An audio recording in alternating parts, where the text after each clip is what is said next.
Olá pessoal, tudo bem? Sou o professor Rodrigo Fraga, professor de Física, e hoje a gente vai fazer a prova aí de 2019 da UF, né, da Universidade Federal de Uberlândia, certo? E bem, antes de mais nada, peço que se gostar aí da resolução, certo? Peço que compartilhe, se inscreva, curta, né, o vídeo, ao final do vídeo, claro, ok? E dúvidas ou sugestões podem colocar aí nos comentários, certo? Lembrando também que se acessarem nos outros vídeos postados, nas playlists, vocês vão ver que tem muito mais questões resolvidas, né? Mais de 1000 questões resolvidas em vídeo, certo? Então, bem, vamos lá, vou colocar a questão na tela aí para vocês, certo? Para dar um tempo para vocês lerem, e daí então eu vou seguir com a resolução, certo? Então, bem, a prova que eu utilizei, certo? Começa então a prova de Física, a questão de número 11, na prova oficial, né? A numeração da prova oficial. Então aí, questão número 11, a primeira questão da prova, na tela para vocês.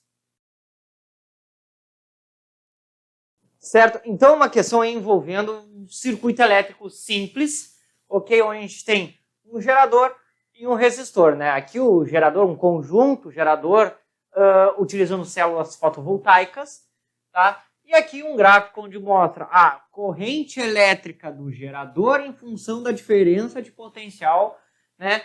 Que acaba sendo gerado por ele. A corrente que ele gera pelo potencial gerado por ele. E aqui um gráfico mostrando a mesma coisa, só que para o resistor, certo? Aqui temos o resistor considerado ôhmico, ok? Bem, como nós temos um circuito simples, certo? O que acontece é que vamos ter a primeira lei de Ohm aqui. V igual a RI, ou seja, a diferença de potencial sobre o resistor é igual à resistência elétrica dele vezes a sua corrente elétrica, né? E com isso, né, nós podemos descobrir que se vai passar uma corrente I por esse resistor, vai ser porque ele está sendo aplicado sobre esse resistor uma diferença de potencial V por esse gerador, ok? E bem, pela questão do equilíbrio eletrostático, o V desse gerador tem que ser igual ao V aplicado sobre este resistor, certo? Pois o circuito simples, a tendência vai ser o quê? Chegar a um equilíbrio eletrostático, né? Então, o potencial nesse circuito vai tender, né, a ser igual nos dois componentes. Ou melhor, pensando até na lei de Kirchhoff, certo? RI, o resistor, tem que ser igual ao potencial gerado, ou melhor, a V, que é o potencial gerado pelo próprio gerador, né? Claro, isso tudo eu estou falando para explicar que o ponto que nos interessa é o ponto onde tanto o resistor R quanto o gerador G, que eu estou chamando aqui, certo? O ponto que nos interessa é o ponto onde os dois vão apresentar a mesma diferença de potencial. Tá? Pois o potencial induzido, ou provocado, ou gerado pelo gerador é o que vai ser submetido ao meu resistor. Certo? Então, se eu vejo aqui um resistor onde eu tenho uma diferença de potencial que eu consigo ter com o gerador, bem, esse é o ponto que vai nos interessar. Né? Daí não só a DDP, mas também a corrente elétrica. Né, gerada nesta situação, ok? Bem, como a questão pede a potência, né, a potência que o conjunto gerador fornece ao resistor, bem, é a mesma coisa que calcular a potência dissipada pelo resistor. Potência é igual a DDP vezes a corrente elétrica, né, a diferença de potencial V vezes I. Como temos esses dois valores aqui no gráfico, potencial vai ser, então, V, que é 10, vezes 0,14, que é a respectiva corrente elétrica. Logo, a potência fornecida pelo gerador, que é a mesma coisa que a potência dissipada pelo resistor, vai ser igual, então, a 1,4 watts. Né? Temos aí a alternativa de letra D na resposta, certo? Então, bem, temos um gráfico aqui, só que como temos esses dois componentes ligados, a tendência é, num circuito simples, né, a tendência é os dois terem a mesma diferença de potencial. Como eu tenho um gráfico aqui, vou pegar justamente o ponto que os dois se interceptam, né, porque é o ponto onde eu vou ter a mesma diferença potencial para os dois, é onde os dois, né, vamos dizer assim, se entendem, né. Bem, essa é a questão de número 11, tá? Aí eu estou pegando a numeração da prova mesmo, tá, pessoal? Então, próxima questão aí, número 12, para a tela para vocês. Bem, aí uma questão que ele basicamente ele quer construir um termômetro, só que o que tu tem que entender aí? Que o material que vai ser utilizado, ou melhor, as propriedades que podem ser utilizadas para a construção de um termômetro são propriedades que eu consigo alterar com a mudança de temperatura, certo? Esse é o importante. Então, cada uma dessas alternativas, iremos ver se aquelas propriedades físicas, elas sim se alteram ou não com a variação de temperatura. Começando ali pela letra A, fala de resistência elétrica de um fio e pressão de um gás a volume constante, certo? Bem, temos a resistência elétrica de um fio, certo? Pensando um fio, ok? A resistência, pela segunda lei de Ohm, vai depender da resistividade, que é a grandeza envolvendo o material, o comprimento do fio e a área da secção reta transversal, ok?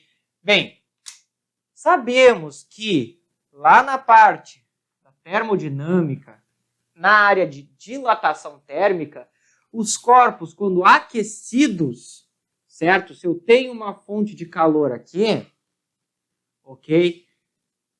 Um corpo aquecido, ele sofre efeitos de dilatação térmica, ou seja, ele acaba tendo, neste caso, um ganho de seu comprimento. Além de também, em alguns casos, um ganho de área, né? Certo? Então, isso faz com que modifique aqui a estrutura geométrica desse meu fio, né? Alterando o comprimento, vemos que comprimento está presente na expressão da segunda lei de Ohm, assim como área. Alterando esses dois, eu altero a resistência, certo? Então, de certa forma, sim, a resistência, de certa forma não, sim, a resistência se altera, né? A resistência elétrica se altera com a mudança de temperatura, ok?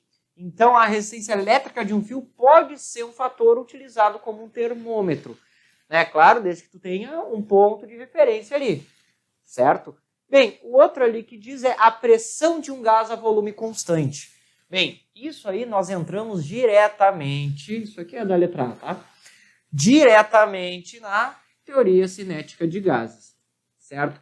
Pensando aqui um gás num recipiente fechado, ok? Representando então o quê? O volume constante, tá? Se por acaso nesse recipiente fechado eu tenho um namômetro ou mesmo um barômetro, certo? Para justamente medir a pressão, vou fazer aqui uma representação, tá?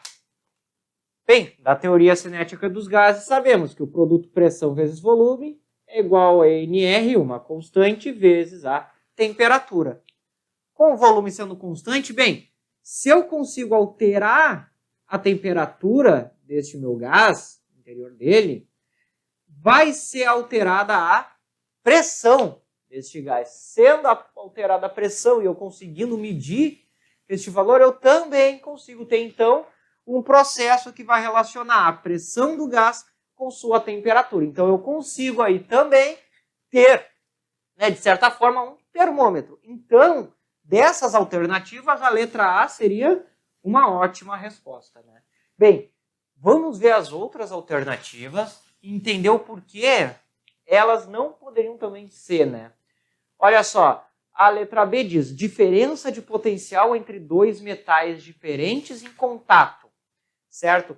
Bem, ele não fala que tipo de processo que eu vou utilizar esses dois metais diferentes, né? Mas, por exemplo, eu poderia usar o zinco e o cobre, fazer, por exemplo, o que seria uma célula fotovoltaica, né? Ou uma célula galvânica, uma pilha, certo? São dois metais diferentes, só que a reação entre eles, certo?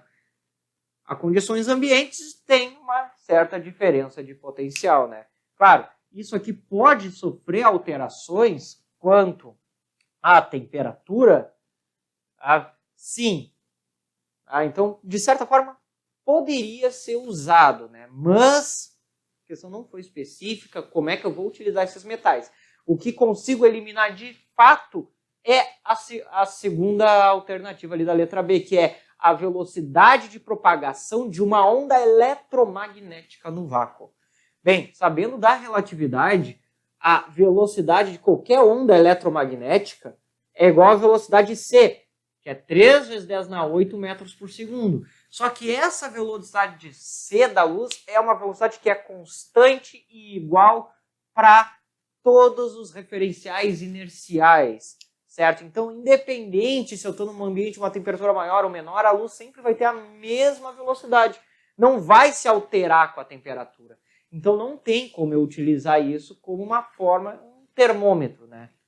Certo? Então, a gente descarta a letra B por isso. Ok?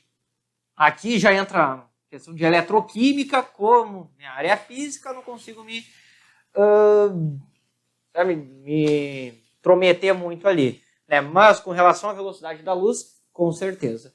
Bem, C, emissão da radiação eletromagnética por um corpo quente. Bem, aí a gente entra no que seria a radiação de corpo negro, onde a potência radiada é igual à constante de Stephen-Boltzmann sigma vezes temperatura na quarta potência, isso, claro, para pequenos intervalos. Ou melhor, né, para pequenas temperaturas, certo? Né? Temperaturas maiores, isso aqui já não é mais válido. Isso aí já foge então da física clássica, entra lá na física quântica. Né? Isso aqui é para valores pequenos de temperatura. Até que é válido, só que temos uma margem de erro aí. Ok?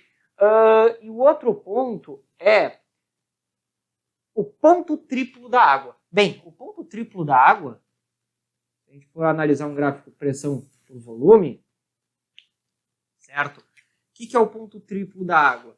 É um ponto específico de volume, e pressão e temperatura, que não aparece aqui.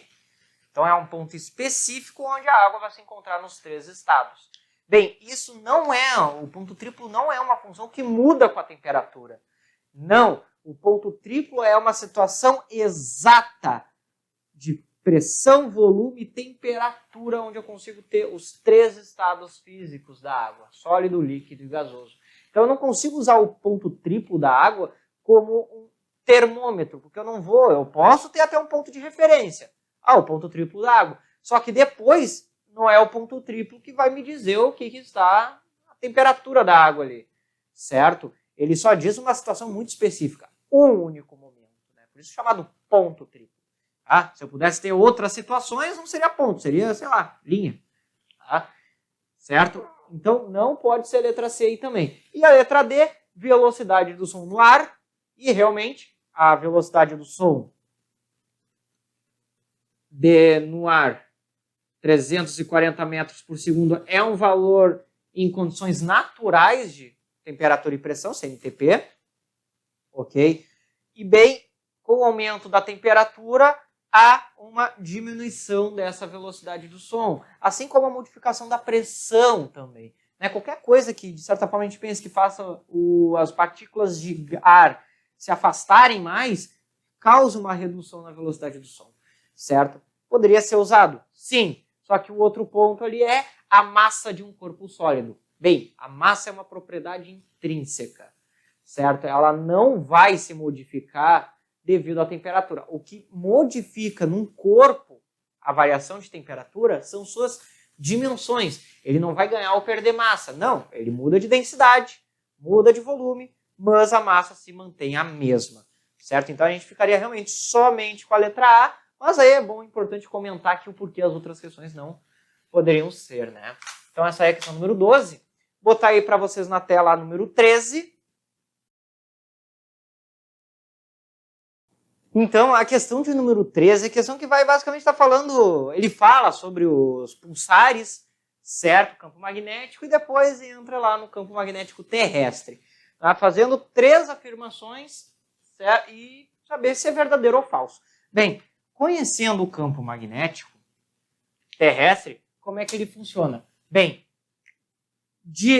dizemos que ele é produzido pelo núcleo da Terra, onde se acredita que tenha ferro, principalmente ferro e níquel, mas principalmente ferro a altas temperaturas, ferro líquido em um movimento de rotação, que acaba produzindo o quê? Um campo magnético no interior. Do interior para o exterior da Terra. Né? Então aqui fiz solução de 2 linhas de campo. Ok? Aqui tentando fazer a representação da Terra. O que nós temos? Ah, deste lado aqui, o que seria o norte geográfico, mas o que sabemos que é o sul magnético. E aqui o sul geográfico, mas que é o norte magnético. Esse meu ímã. Tá? Imaginando a Terra, esse imenso ímã. As linhas de campo saem do norte e vão para o sul, né? Saem do norte e vão para o sul, fazendo esse movimento. O que uma bússola, ou melhor, primeiramente o que ele pergunta ali é sobre a questão das partículas com alta energia vindas, né, do Sol ou do mesmo de outros pontos do espaço. Ok? Bem, partículas carregadas, tá? A caneta azul acabou aqui, já carrego. Mas partículas ionizadas, ou seja, que possuem carga elétrica, ao entrar nas proximidades deste campo, né, vemos o seguinte, que teremos uma linha de campo magnético perpendicular, ou quase perpendicular, à velocidade dessas partículas. Neste exemplo aqui, né? Devido a essa diferença, vamos ter uma força magnética sendo gerada, fazendo com que essas partículas, no movimento helicoidal, acabem, né, sendo desviadas em direção aos polos magnéticos da Terra.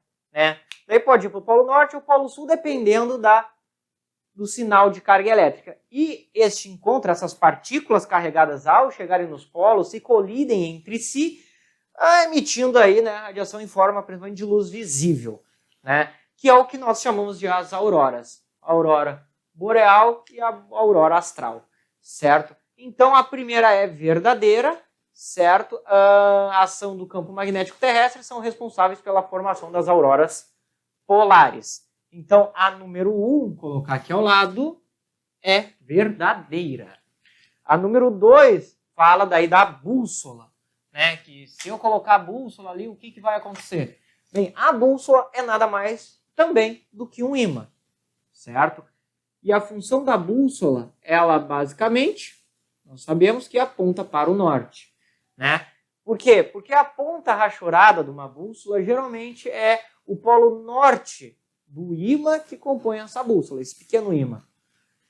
E essa bússola vai querer fazer o quê? Ela vai se alinhar à linha de campo magnético naquele local, ok? Vai querer se alinhar de forma a ficar sempre na mesma direção da linha de campo naquele ponto. Então, qualquer que seja a localização da Terra, a localização que eu esteja na Terra, a minha bússola sempre vai se alinhar, de forma que sempre vai apontar, para onde? Para o norte geográfico, né? E isso acontece por quê? Porque as linhas de campo, elas têm essa direção, né? Podemos dizer assim, norte-sul ou sul-norte, depende do referencial, né? Mas é justamente a direção das linhas de campo, tá, que eu tenho nessa direção, e a bússola vai querer se alinhar. Logo, ela vai estar sempre apontando direção norte-sul ou sul-norte, né? Certo? Então, a número 2 também é verdadeira, ok? Posicionam-se as linhas de campo magnético ela se posiciona aproximadamente na direção norte e sul, certo? Com um pequeno detalhe de que este polo magnético, em comparação com o eixo de rotação da Terra, tem uma pequena diferença angular, né?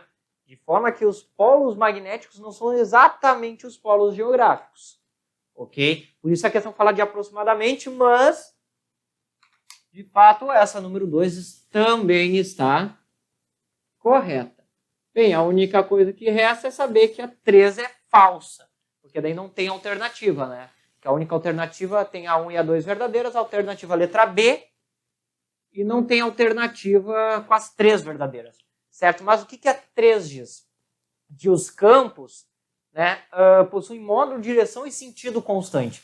Bem, ele não diz onde isso, mas diz que é direção, sentido constante em todo o globo. Bem, pensando num ímã, ok? Sabe-se que quanto mais próximo eu estiver dos polos, maior vai ser a intensidade do campo magnético que esses polos geram. Isso aí é intuitivo, né?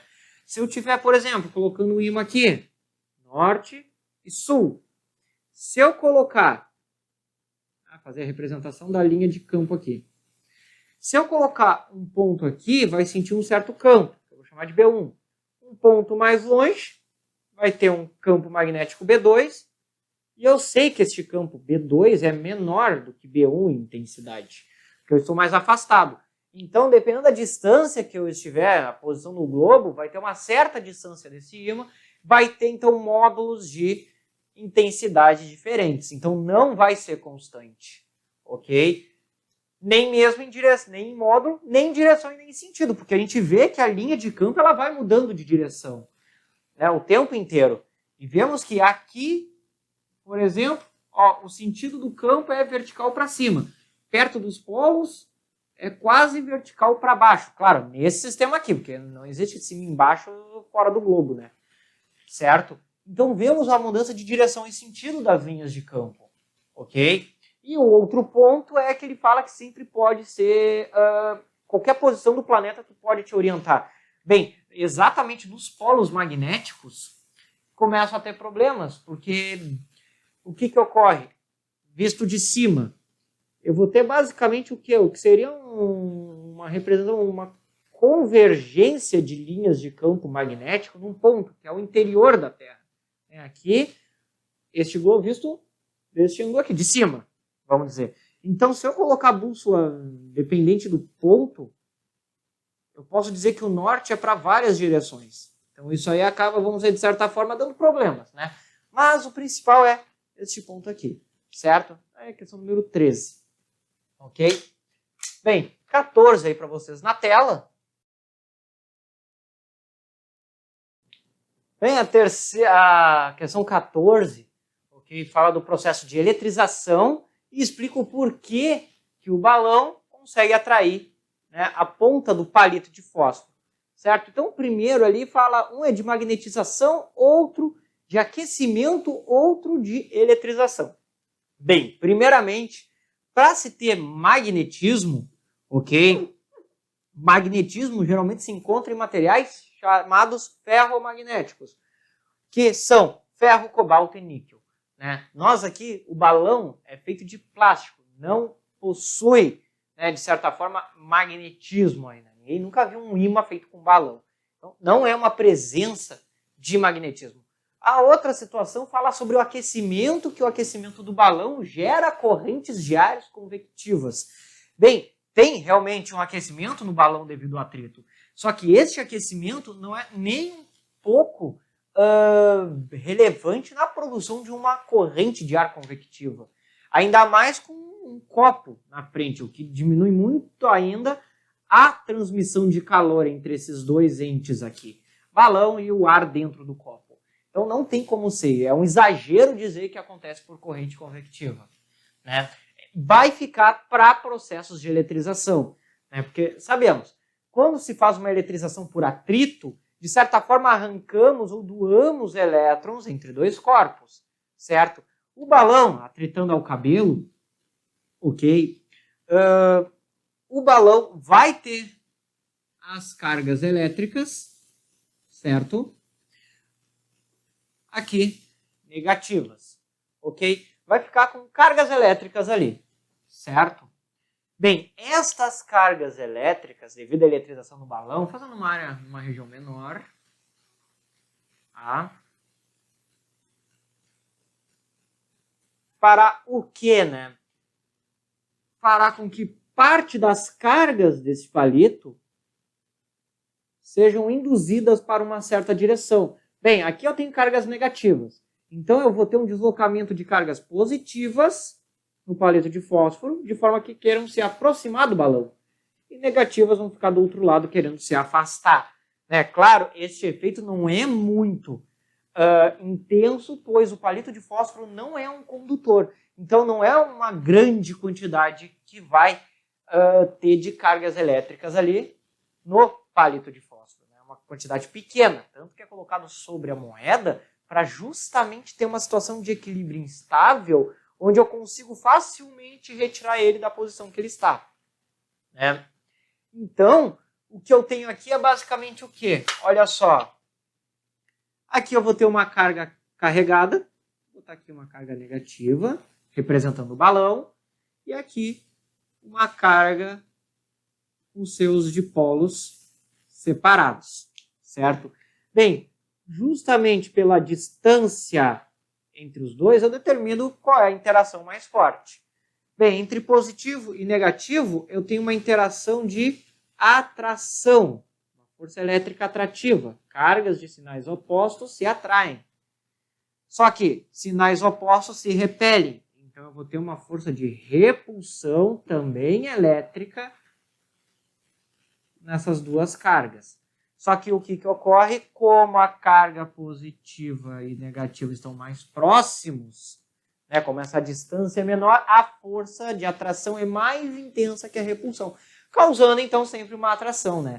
Ou já desentender, qualquer corpo neutro sempre vai sofrer atração por um corpo eletricamente carregado, sempre por causa disso, certo? Independente, se aqui fosse positivo, o que ia acontecer? Simplesmente ia trocar esses sinais de lugar e eu ia continuar com as mesmas interações. Então aí ficamos com a alternativa letra o balão, letra D. O balão se eletriza após atrito com o cabelo e ao se aproximar do palito, o atrai por indução eletrostática. Resposta aí, letra D. Estamos já falando de processos de eletrização, certo? Então, bem, na tela aí para vocês a questão número 15. Questão número 15, então, vai relacionar o átomo de Bohr, basicamente, com a quantização das ondas eletromagnéticas, ou a quantização da energia eletromagnética. Bem, temos ali uma certa situação, ok? Aqui eu posso representar o núcleo ou algum conjunto que consiga produzir aquelas linhas de energia, e temos dois níveis. O nível que é dito o nível E1, cuja energia é de menos 2,93 eletrovольт, e o nível de energia E2 de menos 1,28 eletrovольts, ok? E eu tenho um elétron que vai saltar do nível E1 para o nível... vai decair, do nível E2, decai para o nível E1. Vai ter um salto ali, vai sair de um nível energético para outro. Só que, bem, para ter essa saída para um nível energético, só mediante a emissão de um fóton. Onde esse fóton vai ter uma energia associada,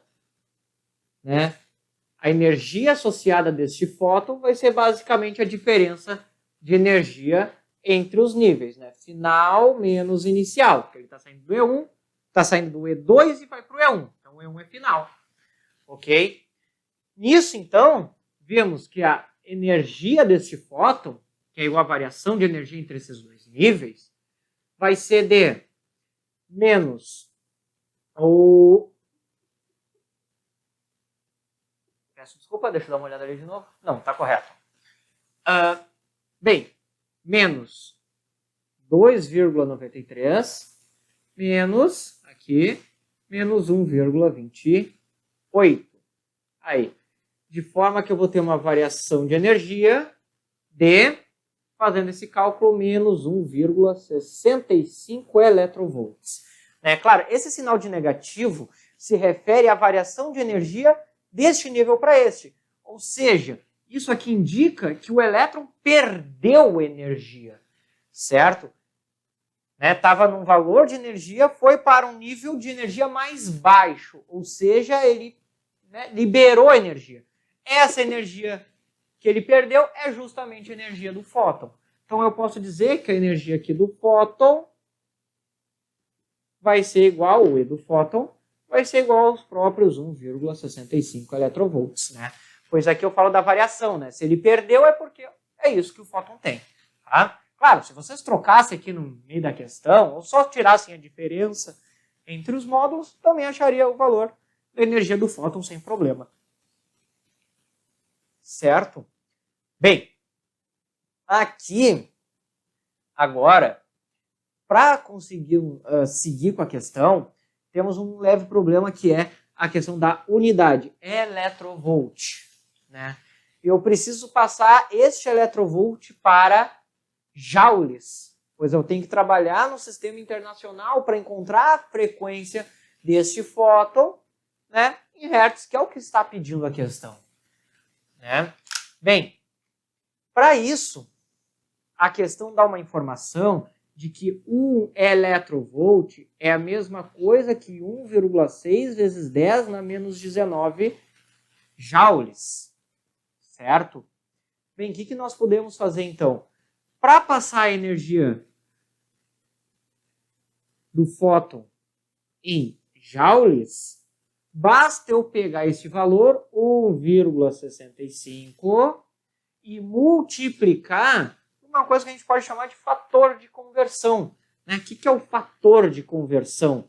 É o que eu quero, que é o joule, dividido pelo que eu tenho, que é o eletrovolt. Como eu tenho 1 eletrovolt, bem, 1 eletrovolt é 1,6, 10 na menos, pagar aqui, 19 joules. O que eu quero pelo que eu tenho e coloco os valores que são a sua igualdade. Então, eu vou basicamente fazer o que aqui? Multiplicar por 1,6, 10 na menos 19. Este 1 eu não preciso colocar, pois é um termo neutro.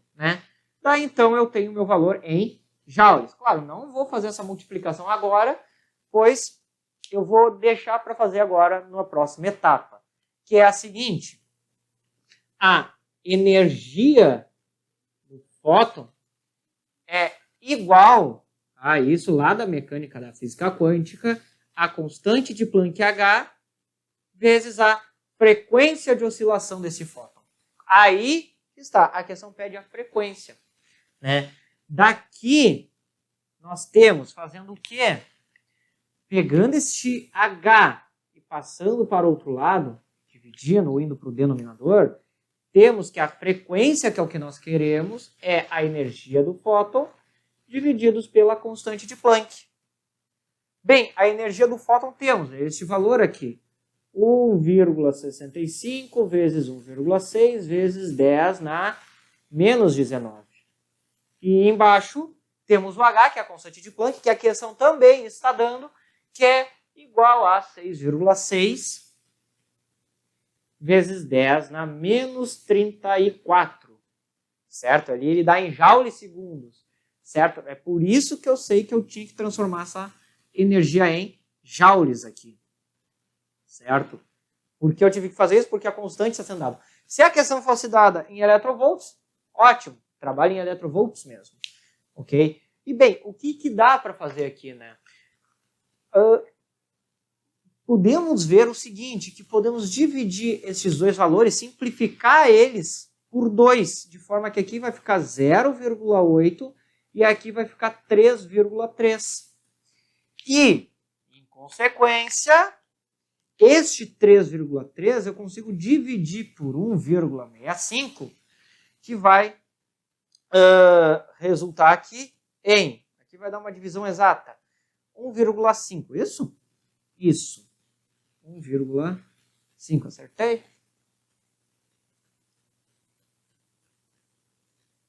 Não.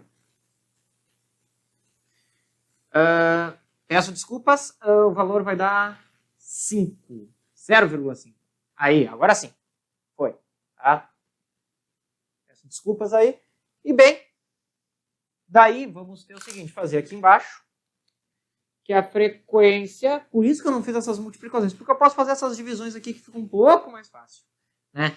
Aqui, ó, 0,5 vezes 0,8 vai dar 0,4. Potências de mesma base, conservo a base e subtraio o expoente de cima, que é menos 19, e subtraio pelo de baixo. No caso é menos 34. Aqui o resultado, então, vai dar quanto? Vai dar 19 mais 34, vai dar 15. Isso? Isso. Tá? Então, vai ser 0,4 vezes 10 na 15. Ajeitando isso aqui para a notação científica, aumento aqui de 0,4, aumento para 4, e em consequência eu diminuo de 15 para 14. 14 Hz. Ficamos com a alternativa de letra A aqui. Né? Questão complicada mais pela situação de ter que converter este eletrovolt para joule e depois trabalhar com esses valores aqui. Né? Então a dificuldade dessa questão é mais matemática do que física em si. Porque física, sabendo ali o básico, o introdutório lá da questão da física quântica, já sabe que o fóton vai ter energia igual a essa diferença, uma subtração. Né? E sabendo que a energia do fóton é HF, bem, é uma multiplicação isso aqui. Tu passa o H, tu tem uma divisão, certo? Então é para ser uma questão conceitualmente fácil, porém matematicamente trabalhosa, certo? Mas bem, saindo daqui e indo para a questão agora número 16. Bem, essa questão número 16 aí, ela vem para, basicamente, vamos dizer assim, compensar lá a questão número 15, certo? A 16 vai falar basicamente o que sustenta a ideia de que podemos acreditar de que a Terra se move, né? Que é aquela vulga explicação que todo terraplanista adora dizer, de que a Terra gira 1.600 km por hora e como é que ninguém sai voando? Bem, temos uma lei sustentando isso, certo? Na verdade, temos uma penca de leis que sustentam que isso pode acontecer, né? Uma delas é justamente a questão. Temos um movimento da Terra, certo? E todo ponto sobre esse movimento segue em movimento junto, né? A Terra não para. Todo mundo tem esse mesmo, vamos dizer assim, movimento. E a desculpa era, tá, se eu largar um corpo, por que ele, né, não cai lá para trás, sendo que eu estou indo para algum ponto? Porque esses corpos todos tendem a manter o movimento, né, sofrendo apenas acréscimos ou perdas deste movimento. Então, se, por exemplo, vendo a Terra aqui num ponto no horizonte, pensando aqui, uma torre, tá? Depois de um determinado tempo, devido à rotação da Terra, a torre, para um referencial fora da Terra, está aqui. Bem, se a bolinha é solta e ela cai, ela vai cair fazendo este movimento junto. Por quê? Porque a bolinha já estava anteriormente se movendo junto com o prédio. Né? Ela está segurando, daí está essa torre, prédio, está segurando e ele está indo todo mundo junto. Quando tu larga, o que ele vai fazer? Ele só vai simplesmente ganhar um movimento a mais da queda da gravidade. E o que sustenta isso é o princípio da inércia. A primeira lei de Newton, certo? Justamente sustenta essa explicação de que a gente não vai sentir esses 1.600 km por hora. Claro, a gente não sente, porque nós sentimos são acelerações, sentimos mudanças na velocidade. Tá? Então, bem, aí ficamos com a letra C, né, uma questão que nem precisa falar muito. Né, falar em tendência ao movimento é falar de primeira lei de Newton, inércia. Tá? Bem, temos ali quantidade de movimento, ação e reação e pressão. Bem, pressão e ação e reação são situações onde eu preciso ter, né, a aplicação de uma força. Um corpo estático na Terra tem uma força resultante nula, né? Então, de certa forma, não vão ser esses dois que vão sustentar a ideia de que eu posso continuar com o movimento que eu estava, né? O princípio da inércia mesmo. Ok? E ali, quantidade de movimento é simplesmente uma grandeza, massa vezes velocidade. Tá? O que vai sustentar realmente é o princípio da inércia. Ok? Então, botar aí vocês a número 17. Bem, a questão número 17 vai basicamente falar, né, do eco do morcego, certo? E pergunta a distância que o sinal, a distância que este morcego está de um certo obstáculo. Eu tentei desenhar uma pedra aqui flutuando, mas, né, fazer um chãozinho aqui só para manter a coerência, certo? E bem, o que ocorre? O morcego, ao emitir o seu ultrassom, né, vai basicamente o quê? Gerar uma onda mecânica em uma certa direção que vai se deslocar com uma velocidade igual à velocidade do som, cujo módulo, dado na questão, 340 metros por segundo. Certo? Bem, ao incidir a pedra, ela vai sofrer reflexão, de forma que vai retornar ao morcego com uma mesma velocidade, de 340 metros por segundo, porém, sentido oposto, né? Por isso o sinal de negativo. Ok? Chegando então até, novamente, o morcego, que escuta.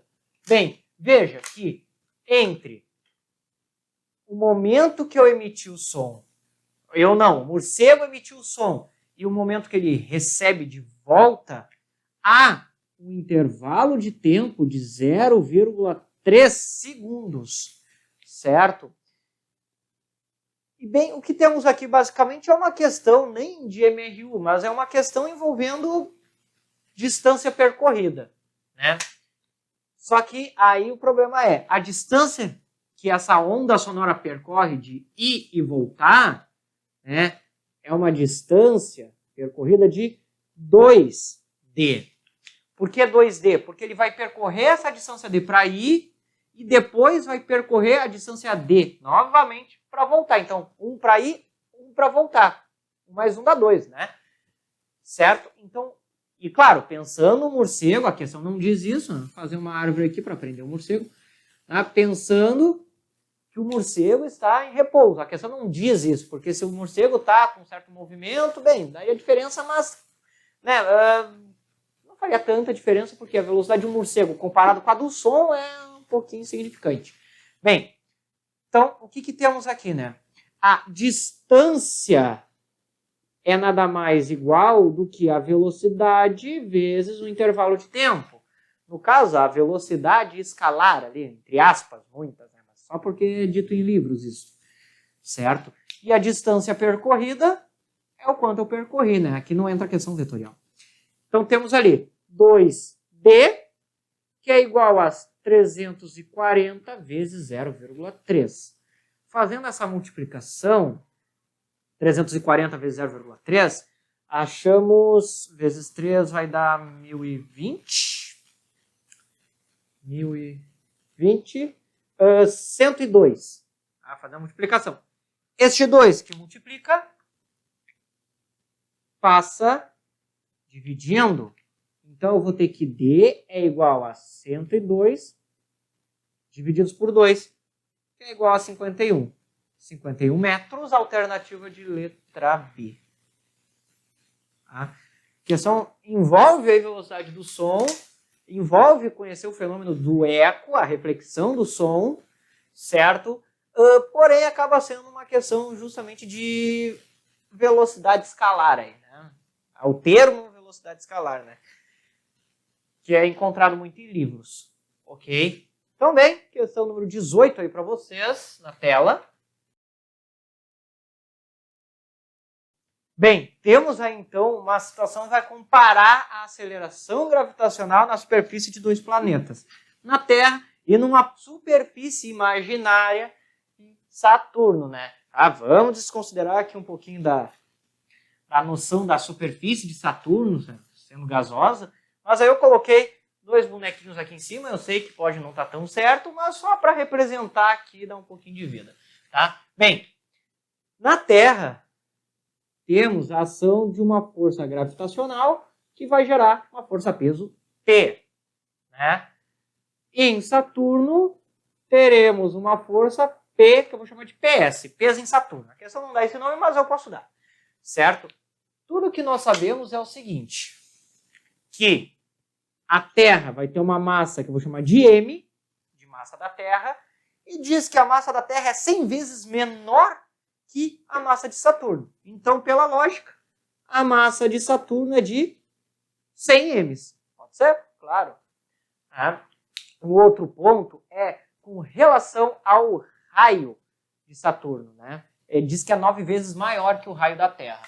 Então, se o raio da Terra, né, do centro até a superfície é R, então o raio de Saturno vai ser 9R. Ok? Bem, o que sabemos então? Vamos analisar basicamente o que? A força gravitacional na superfície desses dois planetas, utilizando, né, a equação de Newton para a força gravitacional. Né, a lei da gravitação universal, que a força gravitacional é igual ao produto do G, constante gravitacional, produto das massas, divididos pelo quadrado da distância entre esses dois corpos. Bem, este M é justamente a massa do planeta em questão, Terra ou Saturno. Esse M minúsculo é a massa de quem está sofrendo essa força gravitacional. E o D é justamente o raio. Né? Então, vamos fazer basicamente uma comparação. Olha aqui. Para este primeiro sistema, eu vou chamar de Ft, a força da gravidade da Terra, vai ser G, M, Mzinho, sobre R ao quadrado.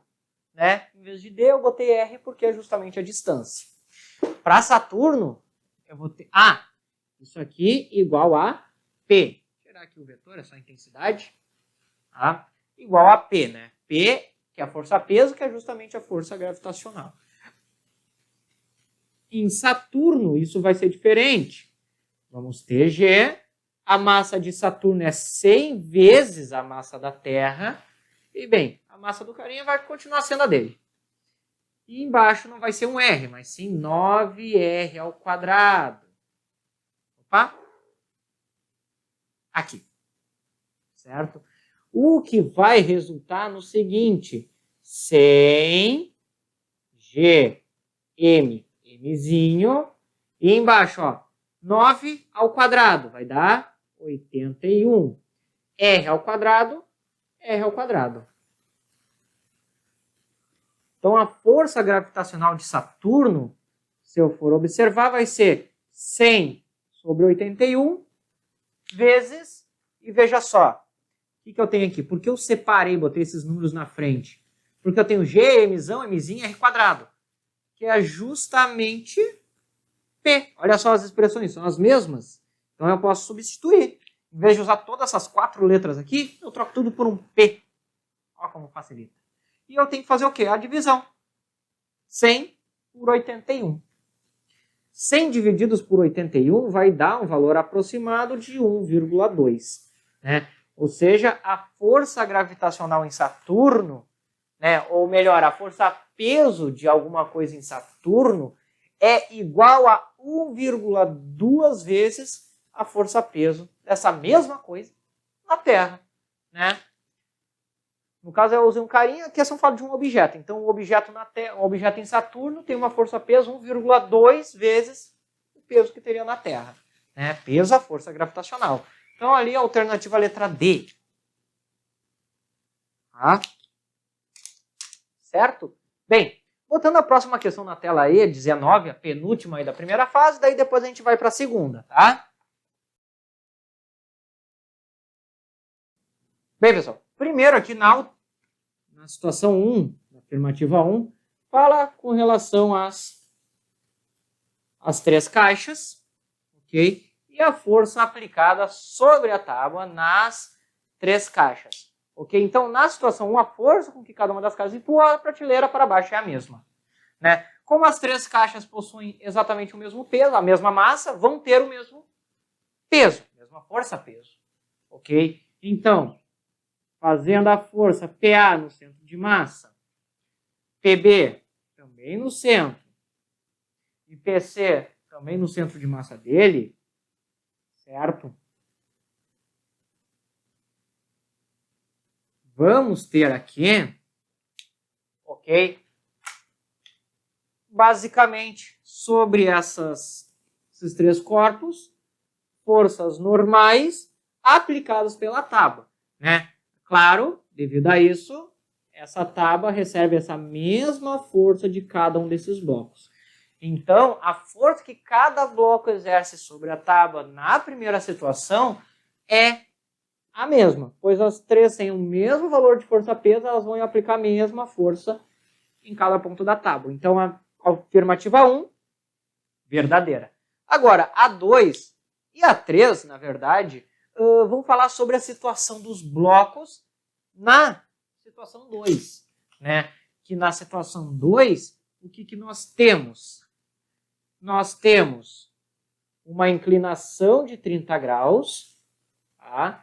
Que o plano inclinado, e cada um dos blocos com seus centros de massa em suas respectivas posições. Né?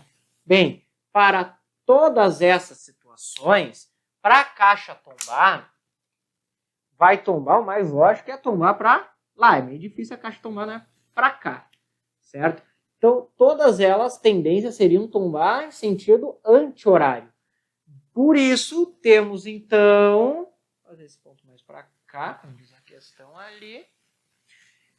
Temos então estes pontos como sendo os eixos de rotação para essas três caixas, né? Porque elas vão fazer isso aqui, né? O tombamento delas vai ser através desse eixo, é o ponto que vai estar em contato, né?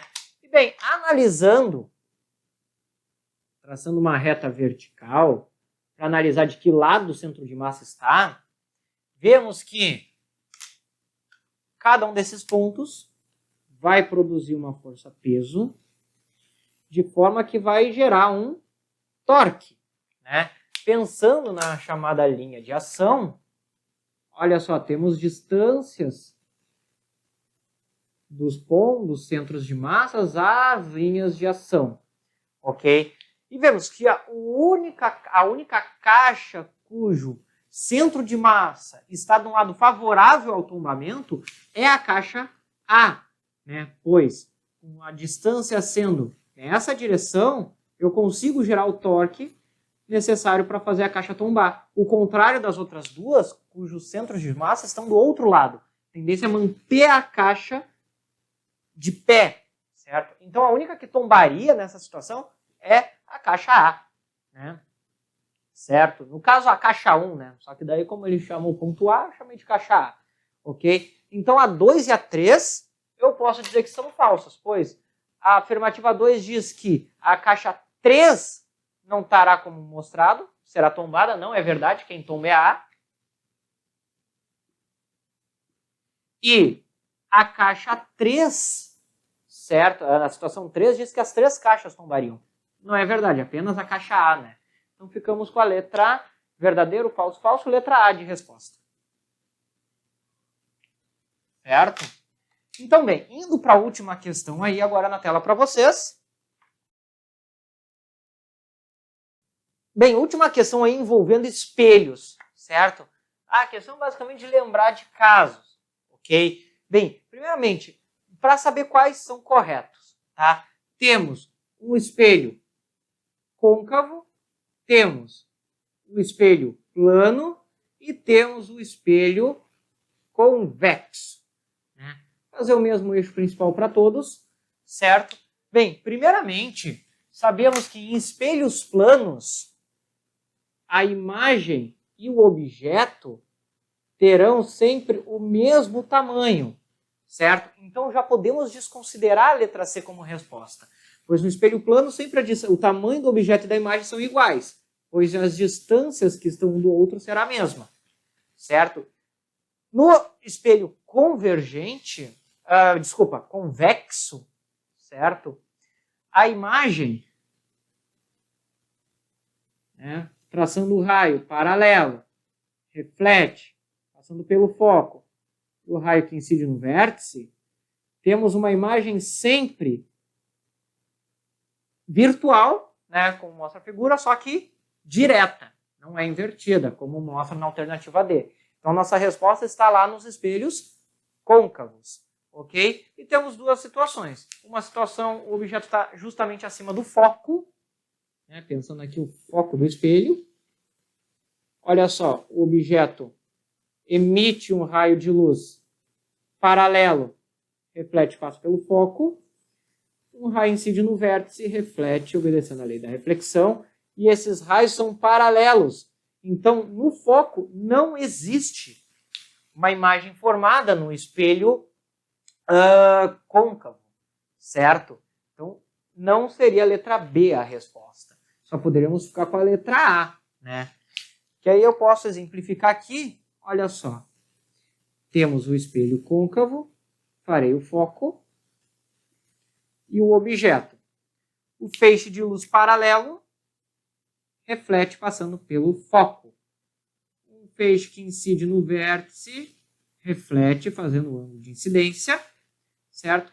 E as projeções desses dois raios se encontram formando um objeto maior, direto e virtual, né? Do outro lado do espelho, certo? Exatamente a letra A, ok? Então, bem, essa foi a primeira fase da prova. Agora vai vir a primeira questão da segunda fase, certo? Então, aí na tela para vocês.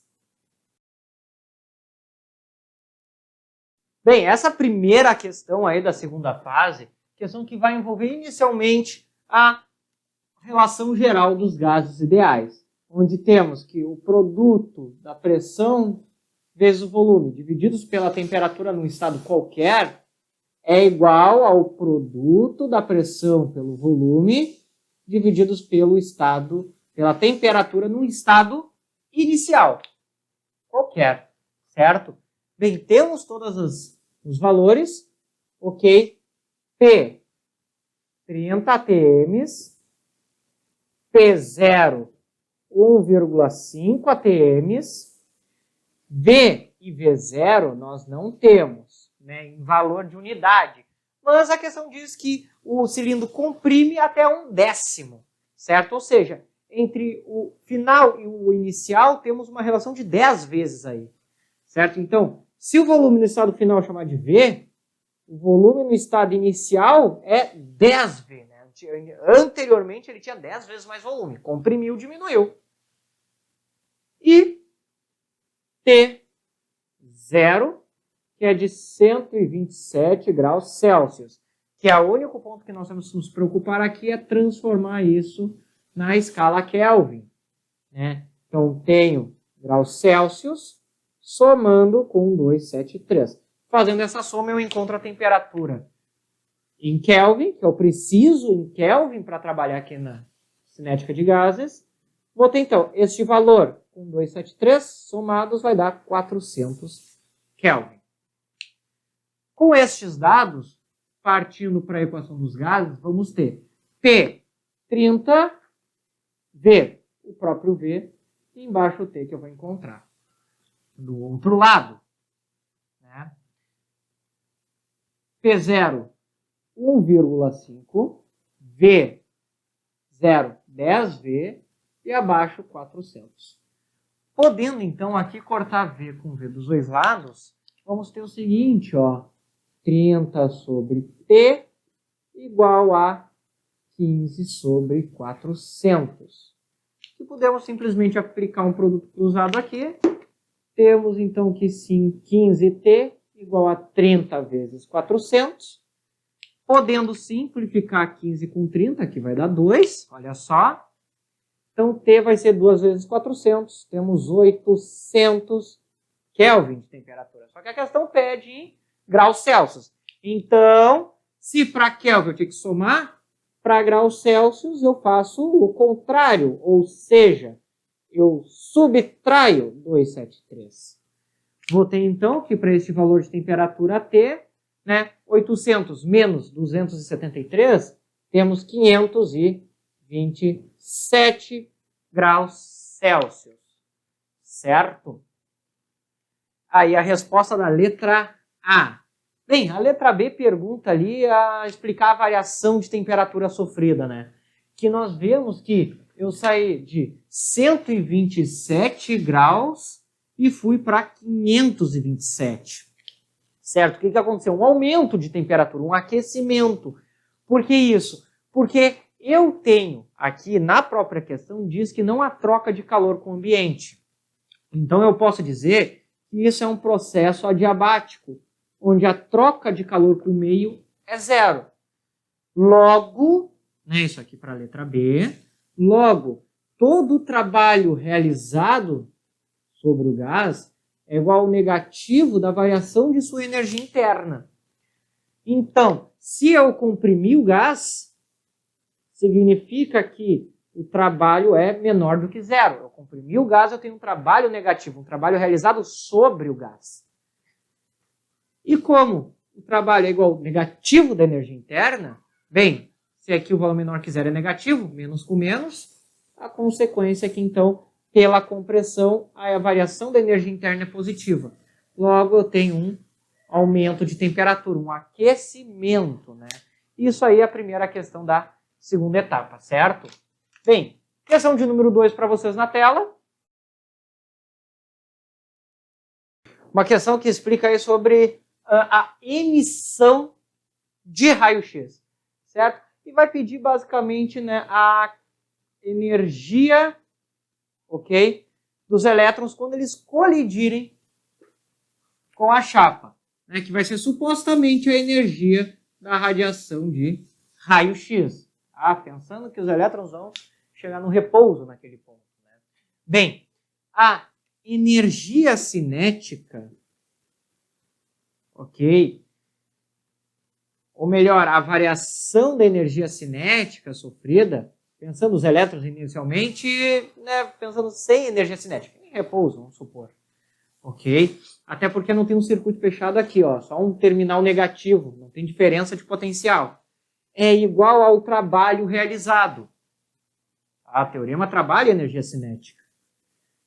Só que trabalho é igual ao negativo, ou melhor, é igual a carga vezes a diferença de potencial elétrico aplicado. E a questão informa que existe entre o ânodo e o cátodo uma diferença de 300 mil volts. Né?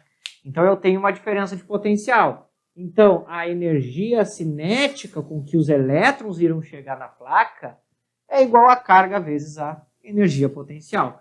Certo? Só um adendo que esses 300 mil volts iremos transformar em potência de 10, 3, 10 na 4 volts. Trabalhar em notação. Pois temos a carga do elétron, 1,6 vezes 10 na menos 19, vezes, então, 3, 10 na 4. Resultando em 3 vezes 1,6, temos 4,8. Vezes 10 na potências de mesma base, eu vou ter o quê? Menos 19 mais 4. Ou seja, eu vou ter menos 15.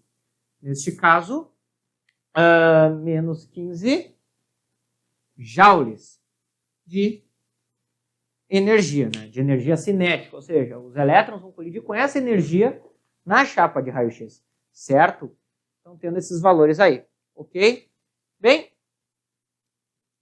a letra B fala sobre, né, dois exemplos ali citando a utilização de raio-x.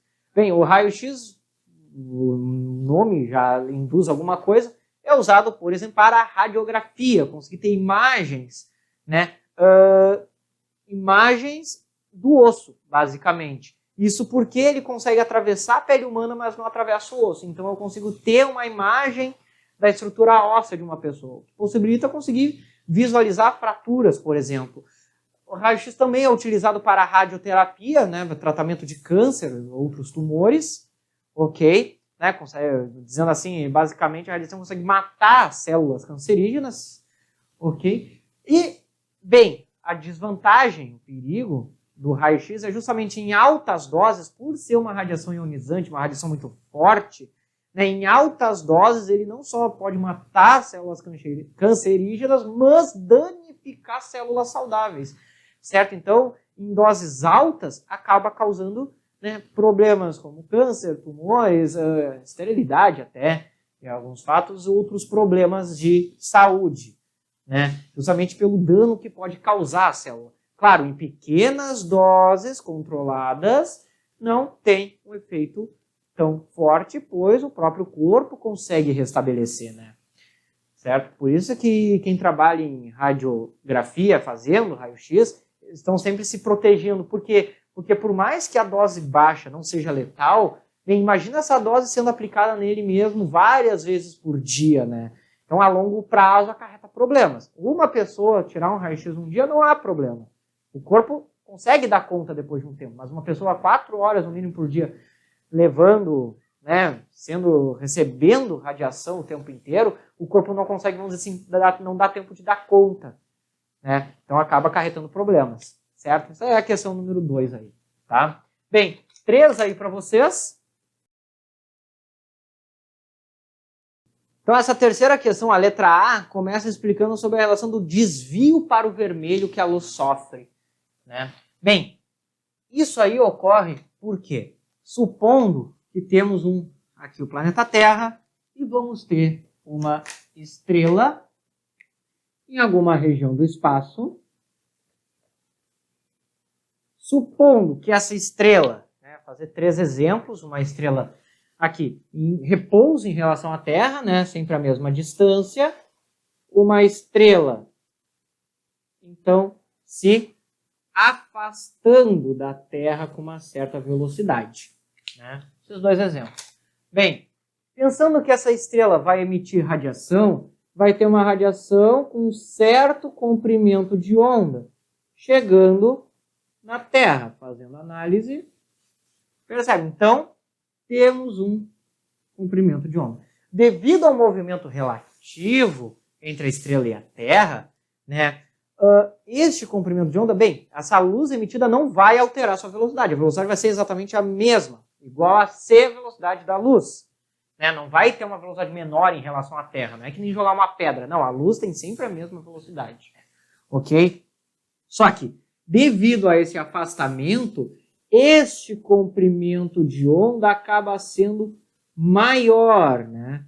Por quê? Porque eu vou ter uma situação onde eu estou tendo a fonte se afastando, né? Pensa que se eu tenho a fonte sempre emitindo frentes de ondas, né? Várias frentes aqui, com a estrela se afastando, essas frentes vão estar mais afastadas uma das outras, de forma que acarreta um aumento no comprimento de onda. E este aumento no comprimento de onda, conhecendo o espectro da luz visível, sabendo que o vermelho o azul, né, em comparação com o comprimento de onda, sabemos que à medida que o comprimento de onda aumenta na faixa do visível, temos a tendência à cor vermelha. Né? O que diferencia as cores que nós enxergamos? O comprimento de onda delas. Né? Então, um comprimento de onda longo significa uma luz vermelha. Onda curto, uma luz azul. Claro, dentro da faixa do visível, pois temos muito mais coisas aí dentro. Né? Então, esse desvio ao vermelho é justamente ocasionado pelo movimento da fonte, que faz o quê? Aumenta o comprimento de onda devido ao fato de que a velocidade é sempre constante. Né? No vácuo, a velocidade da luz é sempre constante para qualquer referencial inercial. Né? E este efeito de mudar, de ter esse desvio da cor, é o chamado efeito Doppler. Né? O efeito principal é o fenômeno que causa esse desvio, né? O efeito causado. Ok? Então isso aí seria a alternativa letra A, né? A explicação. A B já informa, né? O astro está a 1.200 anos-luz. E então, se eu recebo agora em 2019 luz dessa estrela, significa que ela saiu da estrela quando? Em que ano? Né? Bem, o ano-luz é uma unidade de distância, certo? Mas bem, a que distância? A distância que a luz percorre em um ano, né? Então, um ano a luz percorre uma certa distância e essa distância é o chamado ano-luz, certo? Só que o que acontece, né? O sinal que eu estou recebendo é um sinal de luz, é uma onda eletromagnética. Então, a cada ano que passa, eu sei que essa luz que eu estou recebendo percorreu uma distância que ela andaria em um ano. Tá? Então, se a distância é de 1.200 anos-luz, escrever assim, significa que essa luz, que a luz vai percorrer uma distância que ela percorre em 1.200 anos. Ou seja, se a distância é de 1.200 anos-luz, significa que a luz foi emitida há 1.200 anos atrás. Então, se eu for fazer uma subtração simples, né, eu descubro que o ano em que a luz foi emitida foi o ano de 819. Né? Opa! Desculpa. 819. Isso, agora sim. Tá? Então, esse foi o ano que aquela luz foi emitida. Só que, claro, só chegou até nós agora devido à distância, né? Então, aí, terceira questão, certo? Da segunda fase. Né? No caso, a questão número 13, que não começou na primeira questão, certo? Bem, última questão aí na tela para vocês, para terminar. Bem, a última questão vai falar basicamente do experimento feito pelo Gaspar Bert, ok? E funciona da seguinte forma, né? Pensando que eu tenho um aparato que ele fez ali totalmente coberto com água. Se as duas extremidades estiverem abertas, o que eu terei, né? Neste ponto acima tem a presença da pressão atmosférica. Assim como eu tenho a presença da pressão atmosférica no ponto aqui embaixo. Ok? Porém, devido a essa coluna de água, certo? Eu tenho também uma pressão hidrostática, que vai ser aplicada aqui abaixo. Né? A pressão é sempre abaixo daquela coluna de água.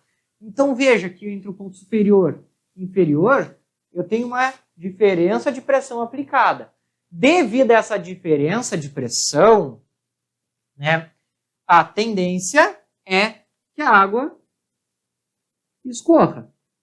Né? Pois a pressão aqui embaixo é maior, vai sair água do tubo. Porém, se neste momento eu fechar essa extremidade, o que acontece? Não tenho mais essa pressão atmosférica. Né? E deixar totalmente coberto com água, ok? Não vai ter mais a presença da pressão atmosférica aqui. Tendo o que, né? Aqui então, neste caso, simplesmente dependendo da pressão hidrostática neste ponto. Tá? Vou apagar aqui. Simplesmente a questão da pressão hidrostática deste ponto. Certo? Aqui, só que, né, aquela pressão que eu estava falando é a pressão no fluido. Agora, eu tenho a pressão atmosférica somente abaixo. Então, vamos dizer assim, se essa pressão hidrostática é maior que a pressão atmosférica, eu consigo ainda empurrar líquido para baixo, conseguir ter esse fluxo de líquido. Então, eu continuo tendo água escorrendo. Certo? Que ele vai perguntar por que permanece uma quantidade de água. Tá? Isso porque se eu tiver uma pressão hidrostática dessa coluna de água menor que a pressão atmosférica abaixo, certo? Vamos dizer assim, então a pressão atmosférica dá conta de empurrar esse líquido para cima.